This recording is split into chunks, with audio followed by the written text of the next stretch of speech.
Happy Friday. Welcome back to Reality Water Cooler. I am Sarah from Texas, and this is our place to chat all the latest celebrity news. Although, it's only P. Diddy, and I ain't touching that with a 10-foot pole. I ain't sliding on that baby oil. Reality. We're going to chat 90 Day Fiance before the 90 days nonsense. Real Housewives of Orange County. Oh my goodness, my kids, and of course, Jeff Lewis, my kids are off school today. It's like an in-service day or whatever. So I was chatting with one of them a minute ago. I was just teasing about, he was petting Luna. And he was saying that Luna needed to have a podcast. I said, yeah. And anyways, and I was just joking. And I said, hey, I said, did you watch Real Housewives of Orange County last night? I said, are you team Shannon or team Alexis? They know nothing about this stuff. They said team Shannon. I was like, oh, I was so happy. I was like, I have 5 children. None of them obsess over reality TV, not the shows that I do. None of them care a shit about Jeff Lewis, celebrity news. I could say if P. Diddy was in trouble right now and they're all like, what? Like they don't even watch TMZ. How disappointing. Oh my goodness. Yes, hello everybody. Michael Riley over in sunny Orlando. Oh, Mary's in rainy Boston. Boo-hoo. Anyways, get comfortable in comments. We love hearing where you're from, what you want to chat about. We always leave questions at the end, but get comfortable in comments. If you have a comment, if you have a question, answer each other. This is our place to hang out every weekday at 3 p.m. Eastern. If you can't join live and interact with us, make sure you're watching the comments. I think the comments stay on YouTube. Hit the live chat button or also the Facebook page. I think the comments go underneath there. But everywhere else, you kind of got to join live. You snooze or you lose. Hello from Mexico, Julia. I love that. Anyways, okay. Let's get into it. Okay, 90 Day Fiance, Season 7, Episode 3, Before the 90 Days. So these are the people that I think all of them haven't met. These are the people that they're just now meeting for the first time. Even some of them been dating already 5.5 years. It's so crazy. And they're just now meeting, probably because of COVID, probably because of money. None of these money, except for Tiger Lily, has money. None of these people. But it's Episode 3. We just got a new couple. They've been kind of focused on these other ones. Renee and Chitty. I mean, okay, I love TLC. We're not going to get offensive here, so pull your big girl panties up. Don't be getting sensitive on me, but let's just state the facts, because this season on this particular franchise, there are some people that have never been represented much, especially on 90 Day Fiance or on especially reality TV. A man in a wheelchair, a man that's blind, a trans lady named Faith. I feel like there's something else, anyways, but okay. Chitty and Renee, they've been dating like 5.5 years. None of these couples seem to have the real conversations. She shows up and doesn't even know that he doesn't want to have sex before marriage. And she's like, I kind of wouldn't flown over here for that. But what is annoying me is what I talked about on the last episode. TLC, the producers, he's blind. We get it. He had an accident when he was like 17. Everything is super blurry to him. They keep blurring out the camera. And I don't mean for like 2 or 3 seconds, just to give us like, oh, this is what it feels like. This is what Chitty is seeing, experiencing. They do this when he's cooking her breakfast. And maybe it's to make us, the audience, feel uncomfortable, because that's the only darn thing it's doing. And I don't mean, like I said, I'm not being disrespectful that he's blind. I mean, he's making me uncomfortable because it's scaring me. Like, I don't know his experience as a cook or with a knife or, walking around in this market. So it almost seems I'm going to say it wrong. Exploitative. I sound like Teresa Giudice now. What's the word? It sounds like they're making a mockery of it all. And I don't think TLC normally does that. Yeah, Lisa Kennedy on TikTok says, yeah, that was annoying. They don't just do it once. They don't just do it for like 3 seconds. They blur out the entire freaking screen, and all you hear is the audio. So you hear that he's cooking. It's to show you this is what he sees. Is it me? Or they also use the word see a lot. Do you see what I'm saying? Do you see what? And I'm like, are y'all now, are y'all using that word on purpose? Like, seriously. Cecily says, I loved watching him cook. It was very fascinating. I mean, the fact that, he can do everything also. It was just a little too much, a little too soon. Like, goodness. But when he was also in the market and they take her, such a freaking, the long guys are here. They take her, Renee, to get a chicken's head cut off. She has pet chickens at home, her farm at home. So clearly they did that for nonsense. Like, they knew, the sister knew of Chitty, knew that it was going to upset her. And then she's like, gosh, if that's how upset she gets. And I'm like, are you kidding me? Like, yes, just because she eats chicken doesn't mean she picks out and pets and sees the legs and says goodbye, nighty night to the chicken. Like, not everybody wants to be involved in that. And I know that's common in their culture, but clearly she's a different person, especially having chickens and not many relationships with humans, right? She seems to be pretty much only into animals. Okay, they introduced Vea. Vea is 27 from Orlando, Florida. Sonny used to live in like Bangladesh or something, but now lives in South Africa for like 7 years. They've also been dating for a couple of years. But again, I just don't know how much of these big conversations these people have.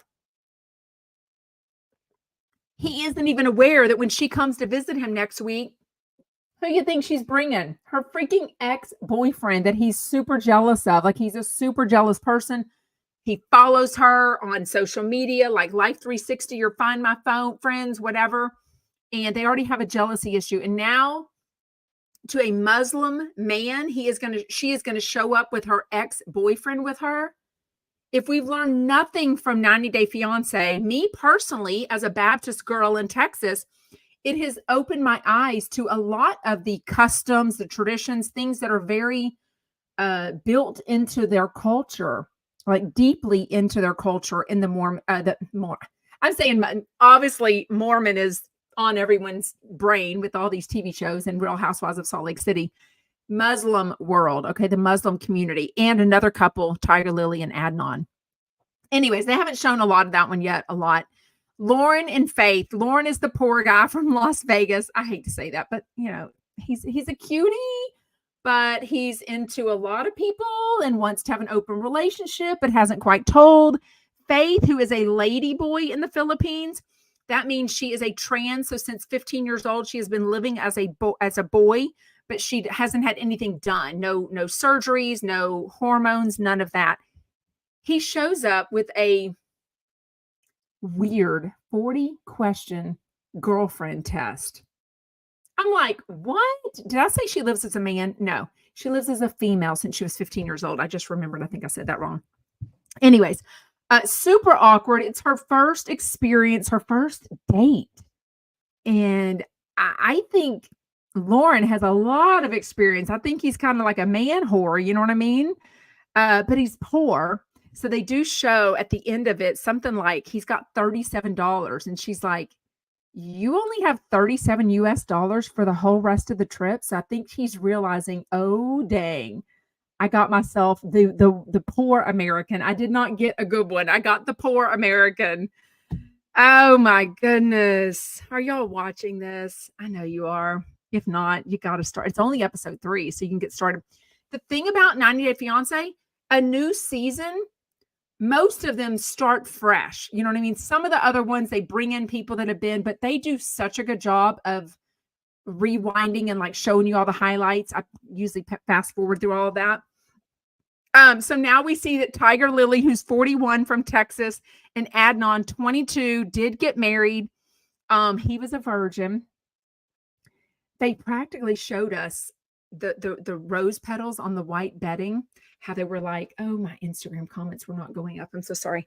They showed us, sorry, it is so hot here. This morning I had the air up really high because the kids like the air up really high, and I was cold, and now I'm getting hot now that it's getting hotter in the day. And I was just outside talking to my lawn guy and the neighbor. Anyways, and it was like 90 degrees and sunny. Tiger Lily and Adnan, they said, "We did everything. I don't know how I'm even standing." I'm like, "What does everything mean? Like, the butt? Like, what?" That was the implication. The implication was no hole was left unbothered. I could not tell. He's very happy. Uh, she has this male hairstyle. So remember, this is the rich girl, Tiger Lily from the Dallas area, a suburb of Dallas. She brings hair and makeup, her like besties. The hair guy is a man. Well, that's a huge issue for her now husband Adnan. So she gives them the day off. Again, this seemed very produced, right? This seemed very similar to Chitty's sister bringing Renee to the market to get a chicken's head cut off. It seemed very pre-produced. I didn't like it. Yes. Krista says 90 Day Fiance is producer driven. So much is fake. I can't stand to watch it. I love that it makes Sarah happy. Yeah, I mean, at this point, I'm in it and I can't unless they just stop. You know what I mean? Like that is a personality flaw of mine. I have to watch from season 1. I can't not watch something because then I feel like I'm missing something. Anyways, so she gives her hair and makeup the day off on this non-wedding, day because they just traveled. She gets a hairstylist from the spa. Well, who is it but a man? Well, my thoughts are if you're in what country are they in? Jordan? Shit, where are they at? Are they in Jordan? I think they're in Jordan. I'm getting all mixed up. Whatever it is, he's Muslim. If this man was Muslim, I don't know. They didn't discuss his religion, but he's aware of the Muslim culture that men don't, married or not, don't touch another woman and don't touch another woman's hair. So why wouldn't they send up a woman? Didn't it just seem contrived? And so he gives her Adnan, the husband now gives her a 5-minute timer. Like you can touch like what? You can touch my wife's hair, but only for 5 minutes? Like that. What does that mean? Like I'm not a prostitute if I'm paid $5, but I'm a prostitute I will prostitute for $1 million. Like what? It's the same. Lisa says on TikTok, poor Tiger Lily. Poor Tiger Lily? She's jacked up, if you ask me. They've only been dating 4 months.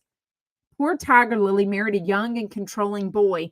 And her hairstylist bestie of 20 years says that that's exactly why she divorced the first husband. Faith isn't going to like this news. He is kind of weird. I mean, Lisa Kennedy watches them all. Yay! We can chat 90 Day Fiance all day long. DM me. Okay, so we at least know what happens with them. We haven't seen the big wedding yet, but I feel like Adnan's family comes from money, and I feel like Tiger Lily does. So I'm kind of excited to watch this wedding. It does. Rebecca on YouTube says, I used to watch 90 Day Fiance, but it does seem so fake.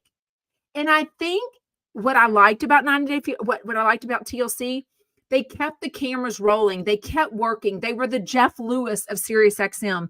They kept working when everyone else put the cameras down and said, oh, the pandemic. They put the masks on. They said, we're going to film. They made people film themselves. They even had a show where they were literally recording themselves because, that way they didn't have producers and stuff in their house. Okay, we're going to start the show with too much and I'm going to end the show. And again, I'm going to preface this. I'm not trying to upset anyone. I'm just being real. And sometimes y'all don't like real. Brian and Ingrid. First of all, he's been married 4 times. I think he's been in lots more relationships. He's only like in his early 50s. He's in a wheelchair from an accident when he was like in his 20s. I think he was shot, which he hasn't exactly told us all of that. It sounds like they teased or he teased he might have been, not that you're ever to blame for that. He might have been involved in some iffy situations that might have caused that, right? Sounds like there's more to the story. Ingrid has never been with a man that's in a wheelchair, but it's not only that she's in a wheelchair. He has told her, look, I travel by myself. I take showers by myself. I'm very independent. I drive, all these things. Yet within hours of her picking him up from the airport, he's like, hey, can you get your ass down there in this rental car and put these equipment on there so I can drive the car? I mean, couldn't she have just driven? Couldn't she have just rented the car? Like, I don't understand. I know they wanted to stay at a hotel. I think eventually they're going back to her house. It just seemed dramatic and produced. Thank you for tapping all the hearts for Sarah. Thank you. I appreciate it, Lisa and everyone else. Let's get to like 10,000 likes. We're only at 2,000. So y'all tap the screen. It's free to tap the screen. Yes, Cecily says, I think he's testing her. And he even said that, right? But within hours, that's a lot. I mean, she's a mom of 2. She takes care of children all day long. So for her to instantly be asked, can you help me in the shower? Okay, she did help, but you could tell she was hesitant. She was like, whoa, this is not, he even says people see the wheelchair and they don't know everything else that goes along with it. They don't realize the wiener doesn't work. They don't realize the urine doesn't work. The hands don't work. You know, I could die if I have a ejaculation. You know what I mean? All things I didn't know. So I'm glad. I mean, it very much is opening my eyes and showing us the reality of some people's lives that are not, what do they call about it? That population is not shown on TV. That reality is not shown. So I love and respect that Brian is showing this. I mean, he was naked. It was like watching a 600-pound life, take a shower. But on top of that, he had not told her that he has a catheter. And with that, he has to get himself, not flaccid. He has to play around and every day get this condom on so he can pee. I had no idea that that's the only option. Maybe it's not the only option. I only know about colostomy bags when people have cancer or issues of the colon. So I didn't know of any of that. Sarah says, I'm dying. I know, but there's things I can't say. I'll get in trouble. Cecily nails it. He should have been telling her that stuff during her online conversation. But you know what? What has Dr. Donna said? We all put our first face forward the first 6 months. Now, I think they've been together like 2.5 years. So that seems a little more like they should have had these conversations. She should have asked. But I think sometimes people just don't want to know. But he was also telling her, look, I'm very independent. I do this. I do this. I don't think she realizes, for special events, it can take him up to 2 hours to get himself dressed and ready and out the door. So that's going to be interesting. I thought that he was super vulnerable to show that, but you could tell. I mean, he took a half a blue pill, hoping just in case something might happen. So some sexy time could happen. She rolled over and went to bed. She's like, I'm tired. I'm like, oh, ouch. Ouch. Is no neck mayonnaise? Who's the mayonnaise guy? Is he a mayonnaise guy? What am I forgetting about mayonnaise? Rebecca says, yes. He just ended a show that was, like a 5-part tell-all. He just ended a show that he was on. And now, if you follow me, you would know that he just proposed to a woman after 24 hours of meeting her at a meet and greet at a Florida sandwich shop. So the hoagie made him do it, I guess. He doesn't propose with a ring. He proposed with a paper clip, I think, that he asked the restaurant manager for. Yep, it's true. Google it.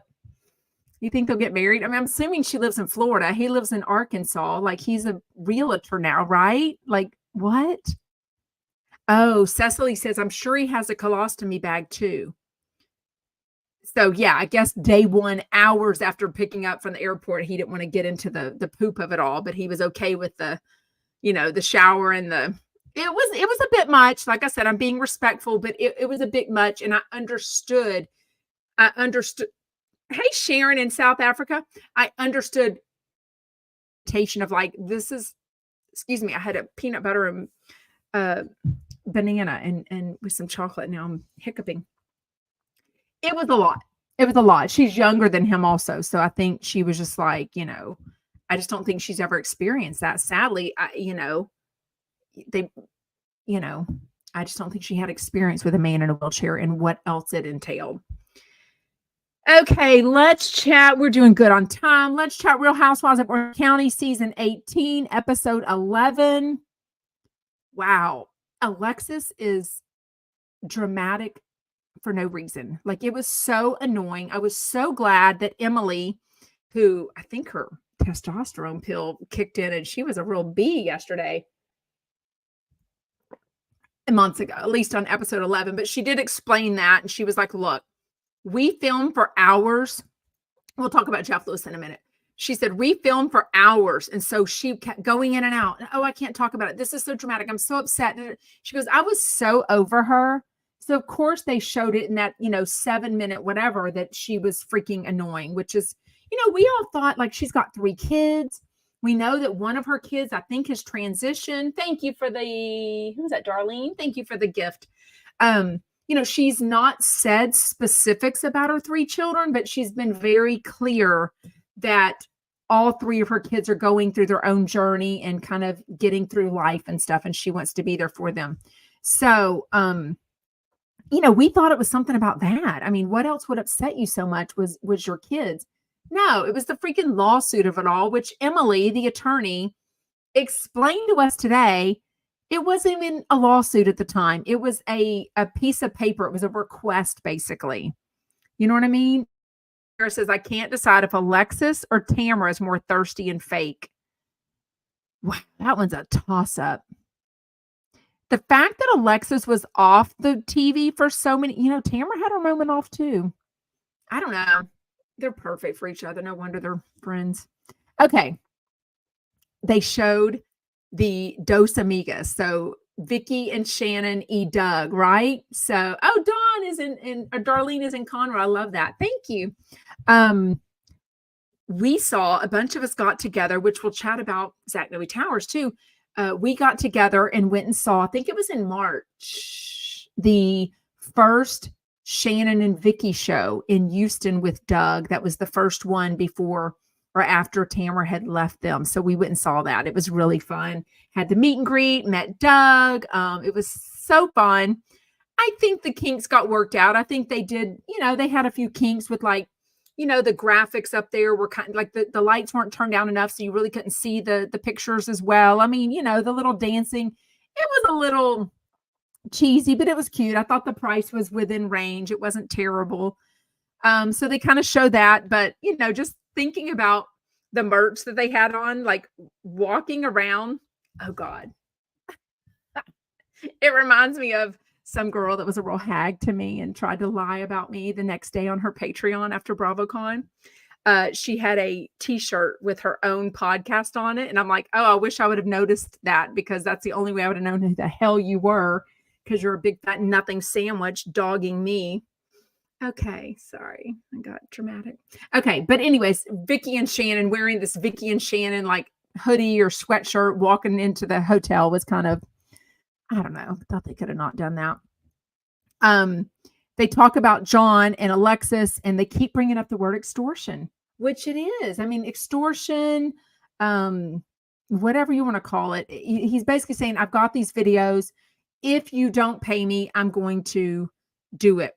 Emily is so upset, and she talked about it again. Let me know what you think. I kind of think what Heather Dubrow said in the confessional last night was true. The dress was tight. It did fit Emily. It was not loose. Like I even noticed it looked a little snug. There was nothing loose about that size 12 dress. I mean, I don't know. I've met her a couple of times. I don't know when I met her, what stage of her losing weight, the heaviest, the lightest, the whatever. But when you are an average size, which I don't even think 12 is an average size, she's probably smaller than average size.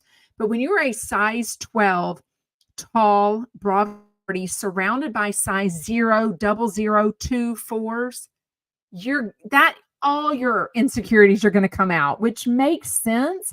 But I just wish that Emily was in touch with her emotions enough to realize that that's her own insecurities. It was not Heather Dubrow's fault her to wear jeans. I don't know, but I would venture to guess that maybe they didn't have clothes in that size. I mean, I would venture to guess that, Alexis is not to blame for her dress being next to Emily's dress, the exact same dress, and her seeing, oh, it's like a 0 or a 2 or a 4, and mine's a size 12. Like, I get how that would make her feel. I get every right to go to the bathroom and be upset about it. But I felt it was very produced and like for a storyline for Emily. And I love Emily. Love Emily.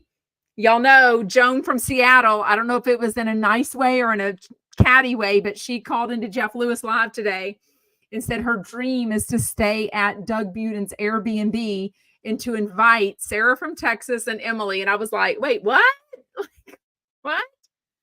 Yes, Mama Judy, always. Once someone has been overweight, which she's been overweight her whole life, she says, you always look at yourself as overweight. I was 100 pounds overweight in my youth and weigh 114 now and still view myself as overweight. Wow, that's interesting. Wow.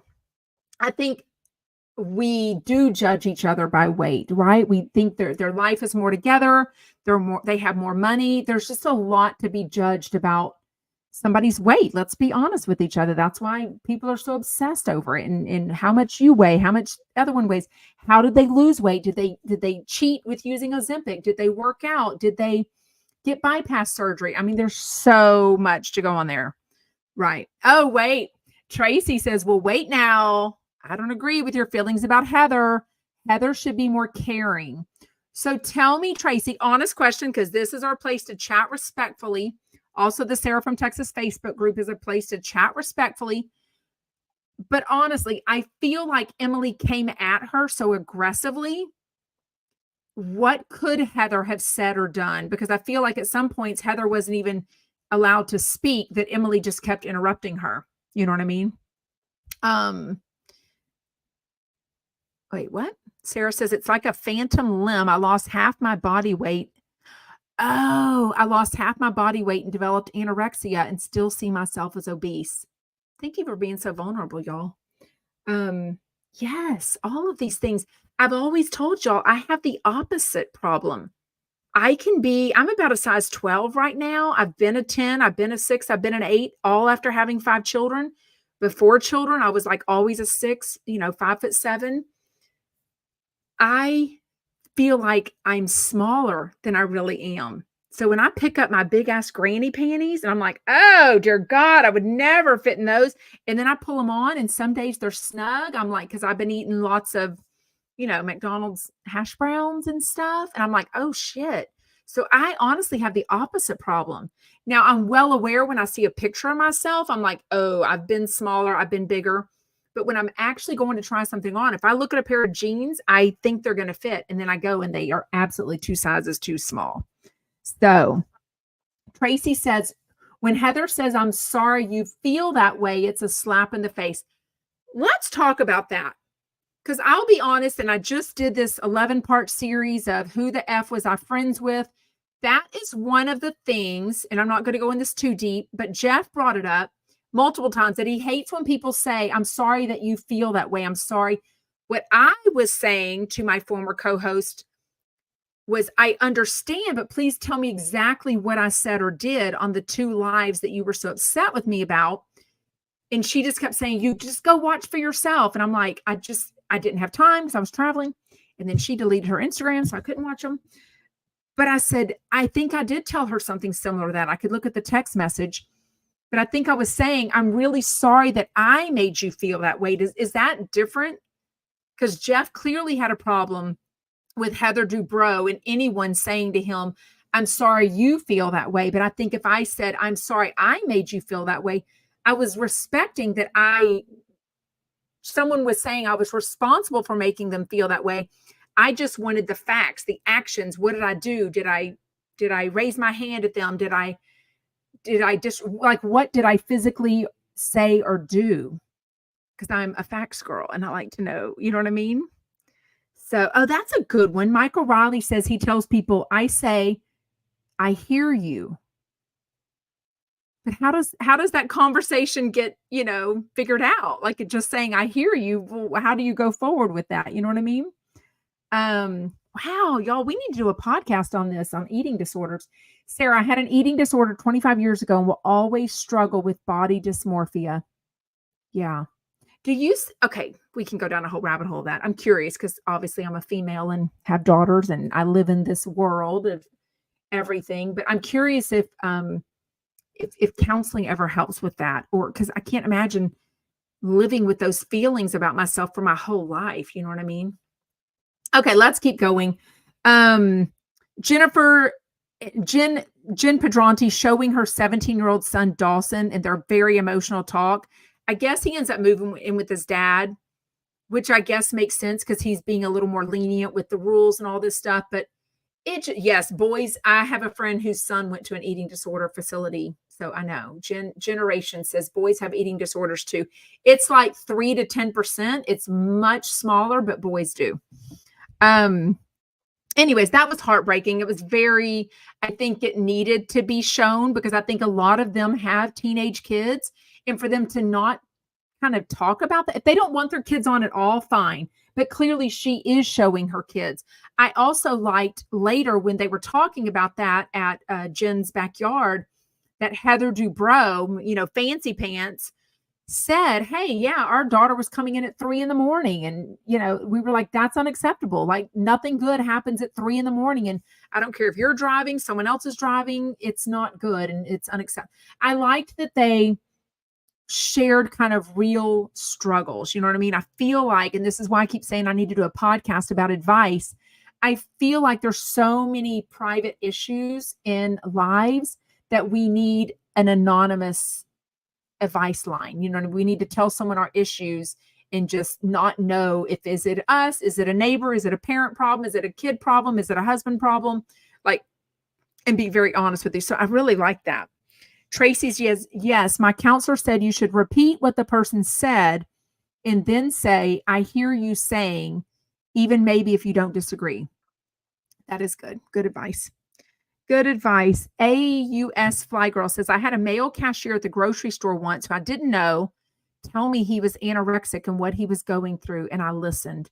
I love that because you don't have any idea. None of us have any idea what's going on in someone's brain and what triggered him to feel comfortable at that moment with you telling him that.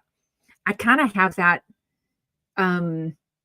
like y'all know, I chat with a lot of you in the DMs on the phone. I've met you in real life. I hear of a lot of issues and I feel like there's some people that you feel more comfortable sharing things with, and he probably just felt really comfortable. Here's you then says, Heather was not compassionate towards Emily.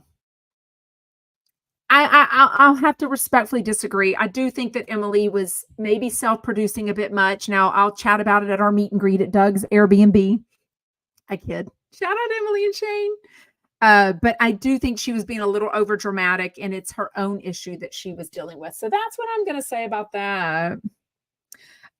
Lisa Loves Dogs on TikTok says, I love how honest Jen was on Jeff Lewis Live about all the accusations about her finances.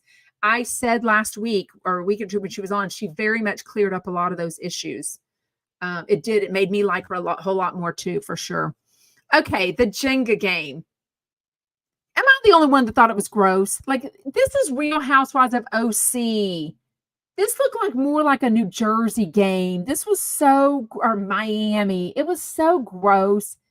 The fact that they are the ones, so they played Jenga at this barbecue, whatever it was, taco night, whatever it was that Jen Pedranti hosted at Ryan's house. That was beautiful. I wish they would have shown us more of that kitchen. You know what I mean? That kitchen was pretty amazing. But it was just gross. Like, Katie literally bent over and showed us her bum hole. Like, ew.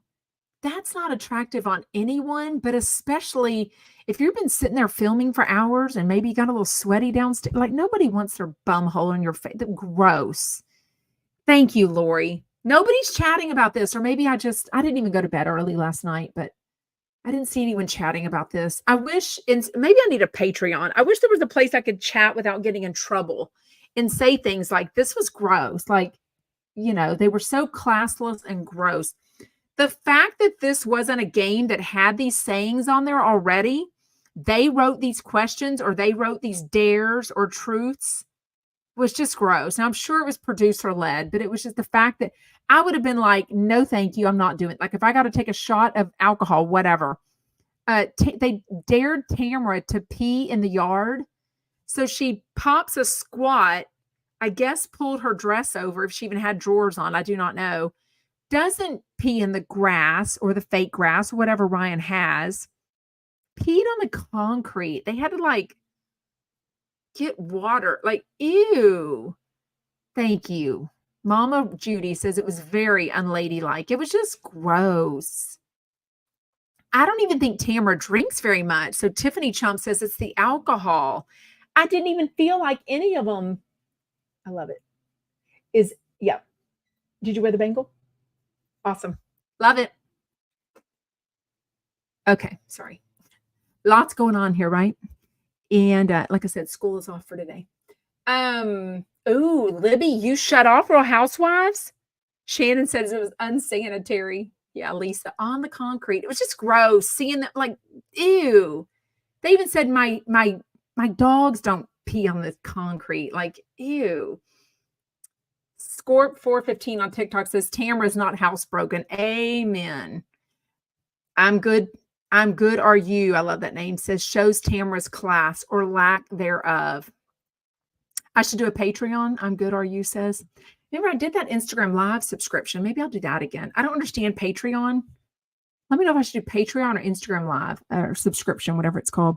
Y'all really like that because y'all liked the community of being able to chat. It just, when the lovers showed that they were in there, I guess, people are always going to hate listen. They're always going to pay to hate listen. They did this, I know that everyone that has a Patreon, people pay and then they hate listen and tell me the drama. So they just want to get it out there. So anyways, it was gross. Thought it was unnecessary for sure.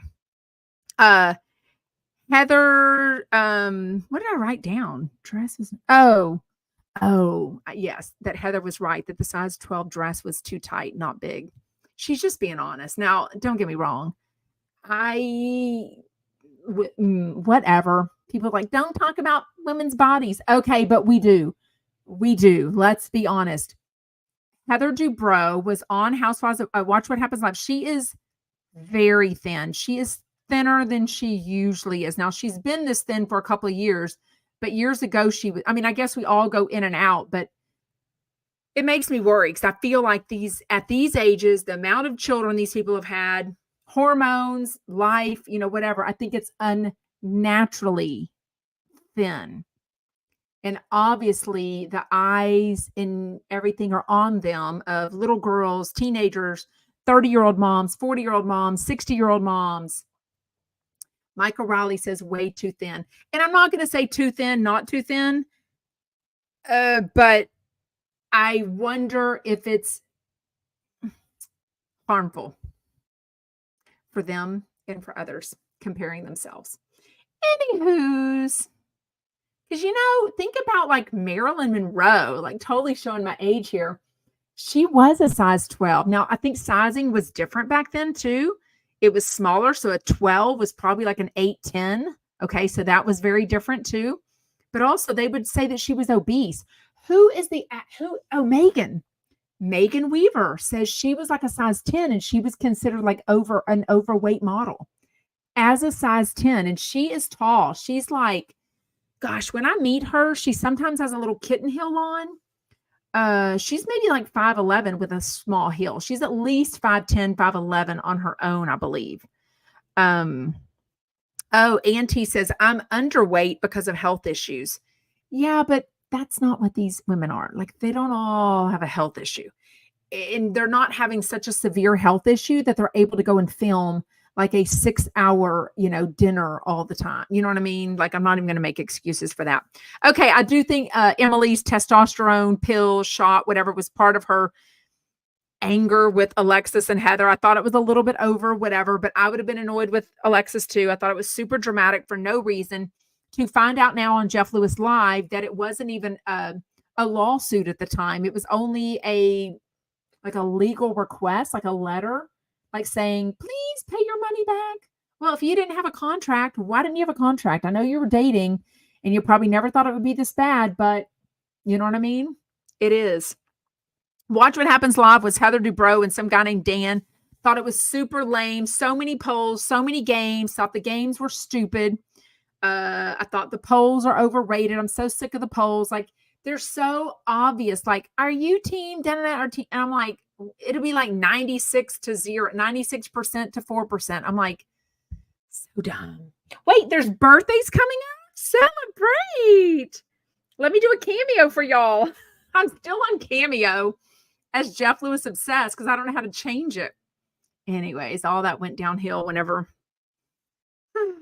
my name got blasted. Okay, May Boo and Tiffany Chump have birthdays this Sunday. Happy birthday. Y'all give them a happy birthday wish. And even if you're listening on a replay, tell Tiffany Chump and May Boo happy birthday. Lisa Loves Dog says, I loved Dan on Scandal. See, I didn't watch that one, so I didn't watch it. I recognized him, but I couldn't really tell where from. He was good. I mean, he was good on the show. I just thought in general, I don't like the production value of Watch What Happens Live anymore. Like, I used to literally watch it live, no matter who was on.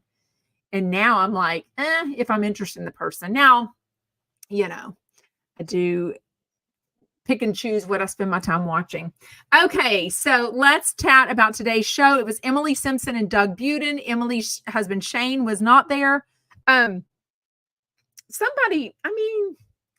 Y'all, I comment on the Jeff Lewis coffee picture, which is not a coffee picture anymore.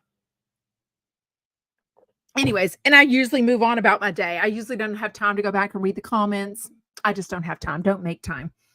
When people tag me, I get a notification on Instagram.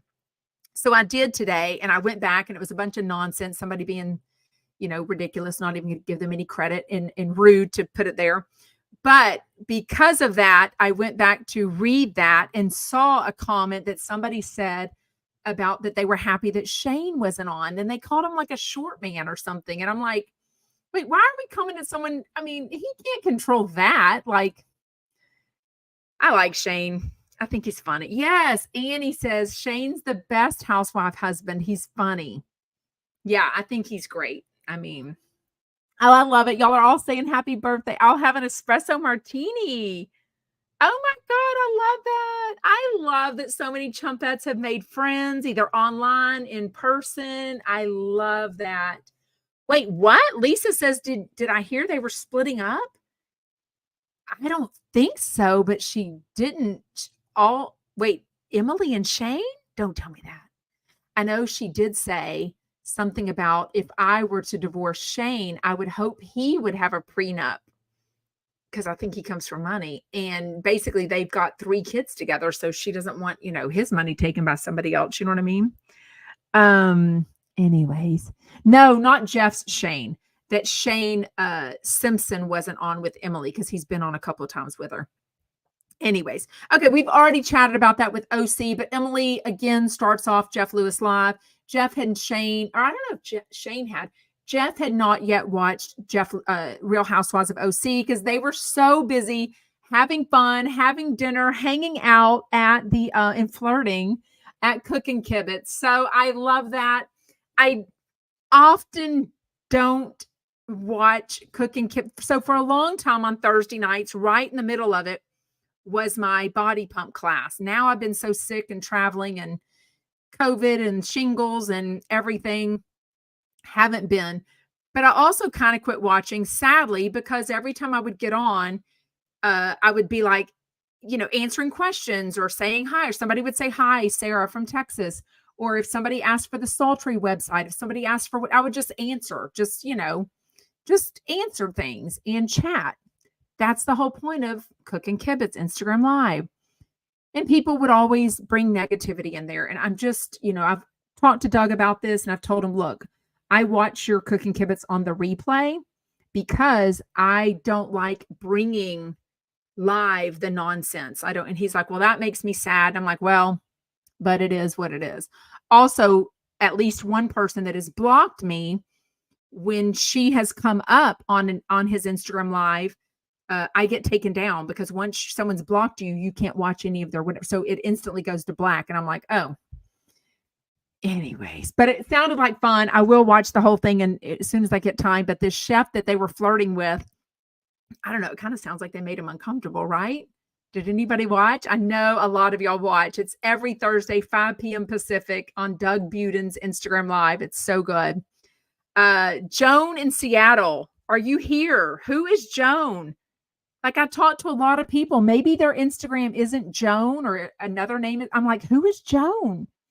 Were they being mean?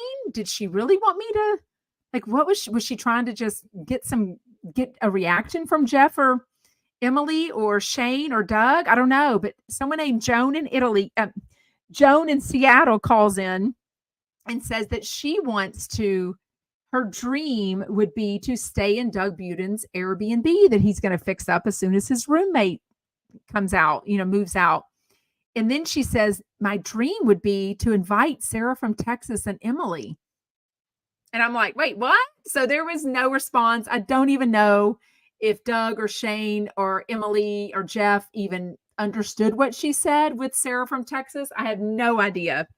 Thank you, Mary. I wish Doug Buden was on YouTube. It's my only platform preference. Yeah, I think he's mostly Instagram.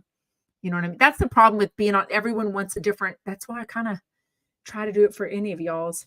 Yes, Coco on TikTok says, I want to go to the Trixie Motel if anyone wants to go. That would be so fun. I thought about doing that as an event. But, then everybody says, oh, all you do is go to, so what? I go to fun things from my TV shows and radio shows. Shout out Patrick in France. How are you?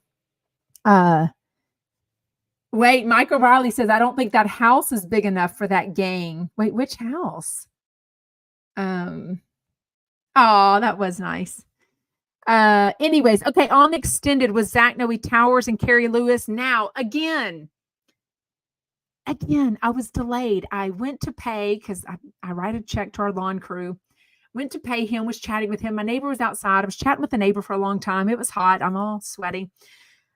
I'm about 25 minutes left on Jeff Lewis Extended. This happened yesterday, and that's when Jeff I had like 10, 15 minutes left, and a caller had called in and asked Jeff about Hollywood House Lift being canceled. He said yes. And she said, I wish you would do like a Flipping Out 2.0 on Bravo. And he says, well, who says we're not? Who says those conversations aren't going on? He says, I'm not ready to announce anything yet. I made a video. Go check it out. I cannot believe it's like what do you call it? Murphy's Law. When you don't listen to Jeff Lewis, that's when he says something like amazeballs. So if anything happened at the end of the show, let me know because I still have like 25 minutes. They start off talking about Disney and whether Monroe should be in a stroller or not. She's almost 8 years old. I will tell you now, we have way more kids than one.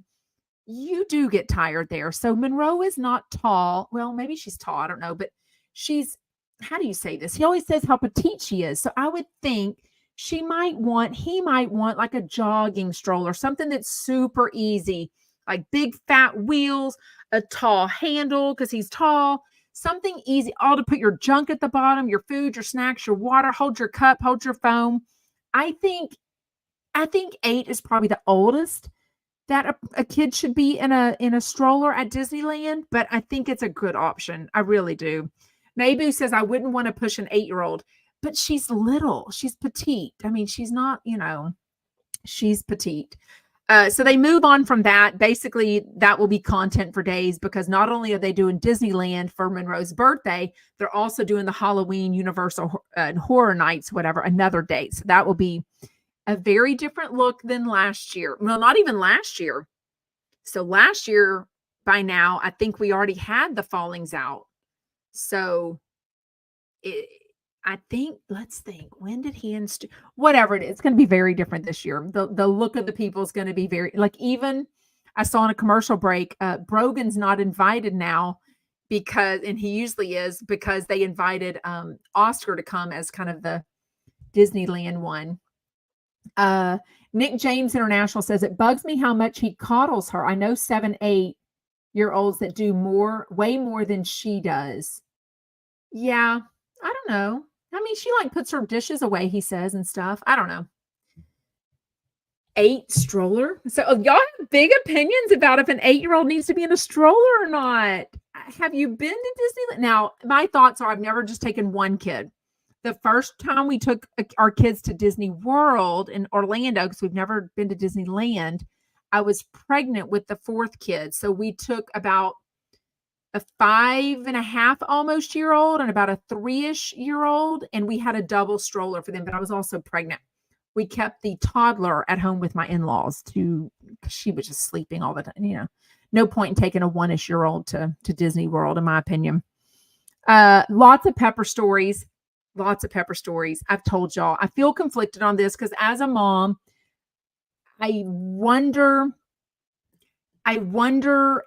how much this ever gets back to Pepper's friends, the parents at the schools, the soccer mom, the neighbors, the whatever, because I know you have to give up that kind of, and they're not anonymous anymore. Like they know it's Carrie Lewis. They know her picture. They know she's a realtor.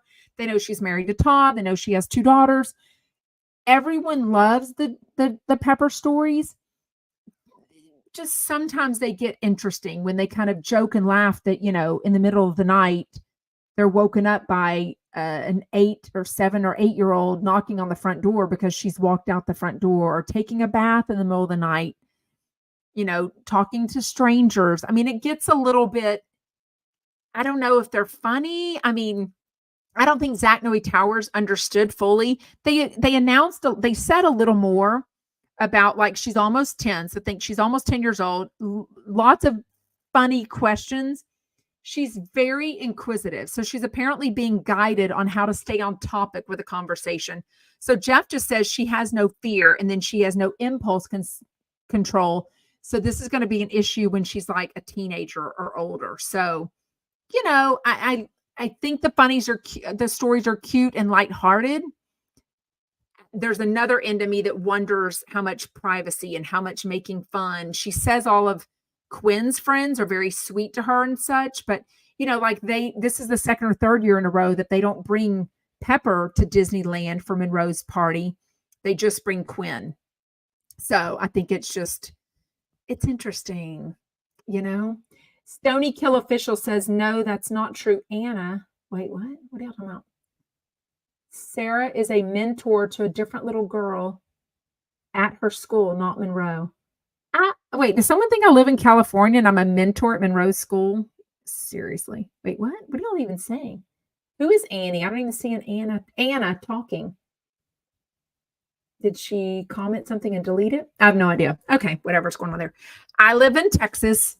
I'm a mentor to a. Anyways, okay. Very funny stories though, to be honest with you, and very great questions, like very inquisitive. I mean, Jeff even says she needs to, I'm seeing how we are on time. She needs to be, when she's like 18, she needs to be working for me and she needs to go over and do the pre-interviews and then come back and text me like everything I found out, because she is always going to find out the stuff for sure.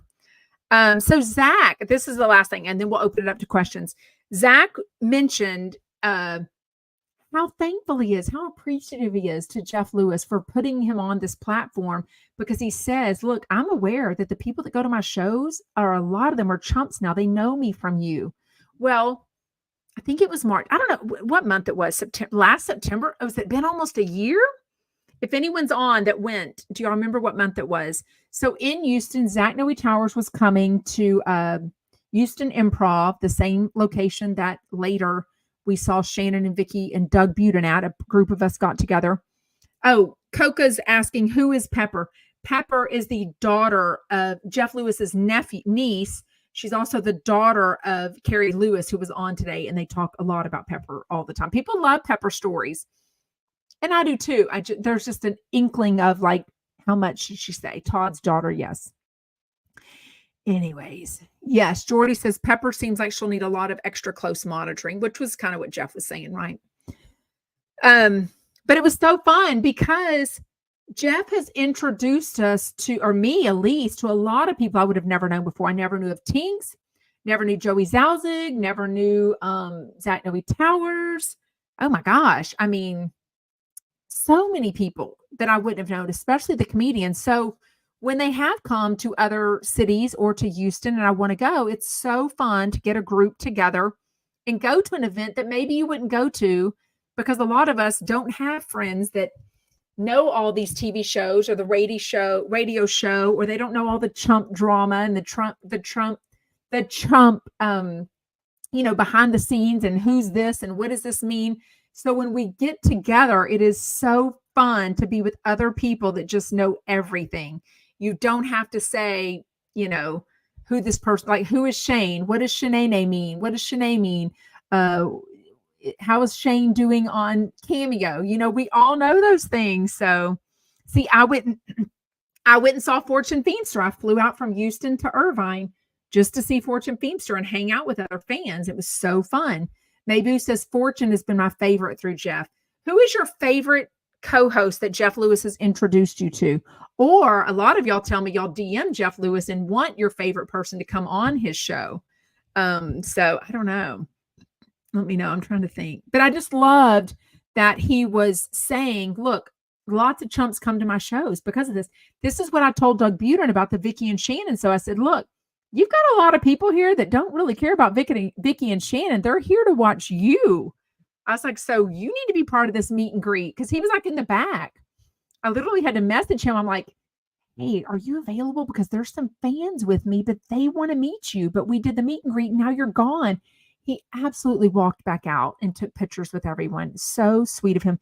He was cleaning up the dressing room so they could get back to their hotel on time. Like, that's such a Doug thing. By the way, when Doug was talking about, like, if he ever passed away and nobody noticed it, that was kind of a fear of his, because he's like, my housekeeper comes on this day, but I work from home. What if nobody? Our precious Doug Buren, the way he DMs back to people so quickly, people would instantly know there was a problem if he wasn't messaging back. They'd be like, wait a minute, he's been quiet. Like, he is really good about messaging. So if you want to pop your cherry and DM your first chump, not Jeff Lewis. Doug Buren is your man. He is always going to respond. Joey Zalzig's really good. A lot of them are, but Doug Buren is really, really good. Maria says, sorry if you already talked about this. We didn't, but what chump co-host do you think Jeff said he's attracted to? Now, I saw that posted in the Sarah from Texas Facebook group. Like I said, I've got like 25 more minutes to listen. So I haven't heard that part yet. So I don't know who he might've been talking about. But chump co-host, do you think he's attracted to? I think physically he might think Joey is bangable, but I don't think personality-wise he wants anything to do with Joey, like in a relationship, and his age. And just that they're chumps, they're friends. I don't think Jeff would muddy those waters. I don't know. AUS Girl says, Doug and Shane are my favorites, and Jameson.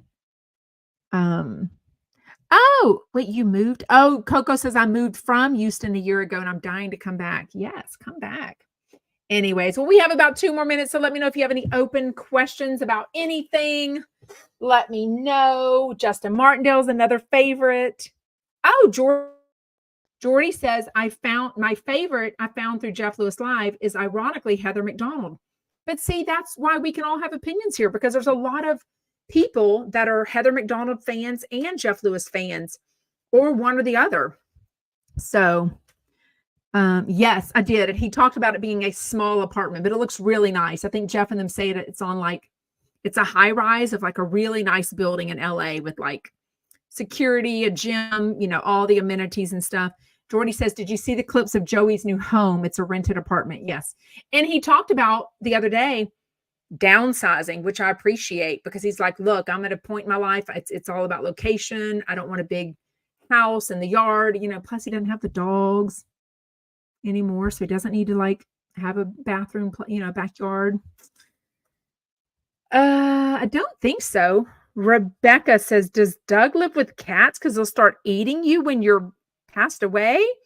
No, I don't think he has any cats. He used to have a dog named, what was that dog's name? I think it was a black lab. He's shown me a picture of him before, but remember he had that medical disorder. We had to feed him, like sitting up in he had to feed him. Like, I think he passed away during COVID or maybe after COVID. Yeah. So I think he's talked about wanting another dog, but he's got to figure out, because he flies back to New York often to see his mom. So Anyways, what's happening to that? We don't know. Mabu says, what's happening to the house that was being built that Joey and his husband Brian were gutting and redoing? I think it's going to be sold and Joey will get whatever portion I think at this point they're just both ready to move on. You know what I mean? Um, oh, okay. Eliza G. See, I haven't listened yet. Jeff specifically said he wasn't attracted physically, but he became attracted because of the humor. I don't know who he's talking about. I'll have to listen. Anyways, okay. Well, thank you so much for joining live. It is always more fun. Make sure you have a great weekend. If anything big happens, thank you for almost being 10,000 hearts. That only shows 5,500 to me. Why does it keep showing to different people? I don't know. Thank you, Lisa, for tapping the screen. Make sure you're following me everywhere at Sarah from Texas podcast. Listen to the podcast at Sarah from Texas. Make sure to share it with anyone. Oh, Jordy says, I know Jeff is attracted to Colton. Does Colton have a sense of humor, though? I don't know. He feels kind of dry to me. And he the one who's the one about to have a baby in October with his husband? I get those two mixed up. Anyways.